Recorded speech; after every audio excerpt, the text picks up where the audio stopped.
हर हर महादेव। जय माता दी दोस्तों। आज हम बात करेंगे नवरात्रि के बारे में।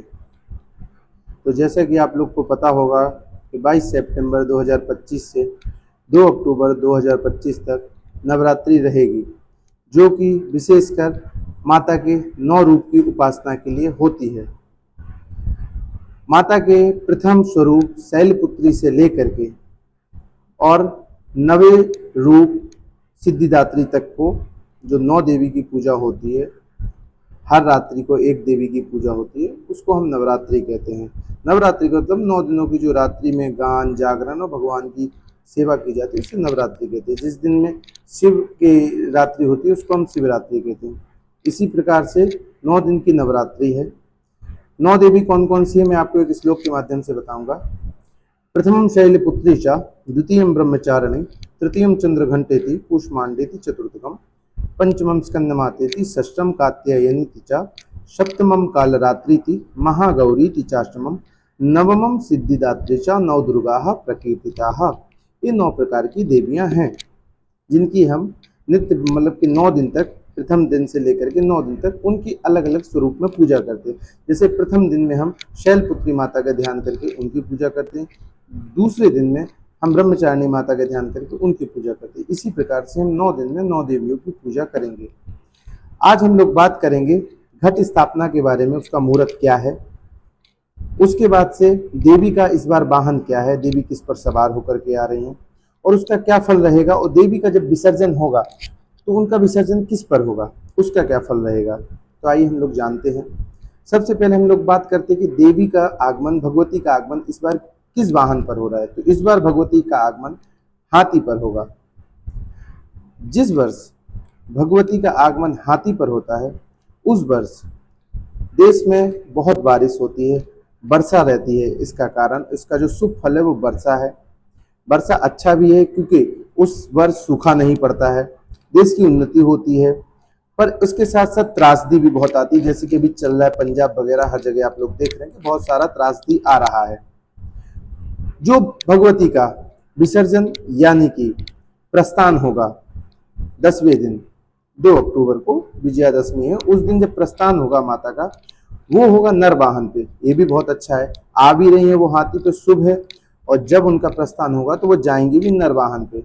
जब भगवती नर वाहन पर प्रस्थान करती हैं तब आपको सुख और शुभता दोनों दे करके जाती है। यानी अगर आप इन 9 दिनों में भगवती की सेवा करते हैं तो वो जाते जाते आपको धन धान्य और आपके रुके हुए जो काम है वो सब कुछ बनाती है। तो मैंने आपको दोनों के फल बताए, ये विशेष सूचक फल हैं जो मुख्य मुख्य हैं। और भी छोटे फल हैं, अगर आप उनकी सेवा करेंगे तो और भी अच्छा है। मैं आपको बाद में ये भी बताऊंगा कि आपको किस चीज का पाठ करना चाहिए, जो बहुत ही छोटा पाठ है पर आपको पूरा दुर्गा सप्तशती का फल मिलेगा, क्योंकि भगवती का सबसे प्रिय जो पाठ है वो है दुर्गा सप्तशती। अब बात करेंगे हम लोग घट स्थापना की। तो घट स्थापना जो रहती है ज्योतिष के अनुसार या तो चर लग्न में करते, स्थिर लग्न में करते हैं, या फिर दुष्भाव लग्न में करते हैं। तो चर स्थिर में स्थापना नहीं होती है। तो हम लोग सबसे पहले बात करेंगे कि दुष्भाव लग्न की। सुबह 7:51 से लेकर के 10:06 तक कन्या राशि का लग्न है जिसमें आप घट स्थापना कर सकते हैं। और मध्याह्न में 12:24 से लेकर के 2:29 तक स्थिर राशि का लग्न है जो कि है वृश्चिक। आप इन दोनों राशि में कभी भी घट स्थापना कर सकते हैं। अब बात करते हैं पाठ की। तो अगर आपको थोड़ा सा, अगर आप संस्कृत पढ़ सकते हैं तो सिद्ध कुंज का स्तोत्र रहता है दुर्गा सप्तशती के पीछे, आप उसका पाठ कर सकते हैं। कहते हैं कि सिद्ध कुंज का करने से ही आपको दुर्गा पाठ का फल मिलता है। दुर्गा पाठ फलम लभेत। ना इसमें आपको अर्गला करना है, ना कीलक करना है, कुछ भी नहीं करना है। सिर्फ आप छोटा सा पाठ है 5 मिनट का, अगर आप इसको श्रद्धा पूर्वक भक्ति पूर्वक करेंगे तो आपको पूरे दुर्गा पाठ का फल मिलेगा। अगर आप वो भी ना कर पाए तो आप उसका सिर्फ स्मरण कर सकते हैं अपने फ़ोन में ऑडियो लगा करके, ऑडियो से या वीडियो से, जैसे भी आपको सहूलियत लगे। पर आपको भक्ति और श्रद्धा के साथ सुनना है, 100% आपको लाभ मिलेगा।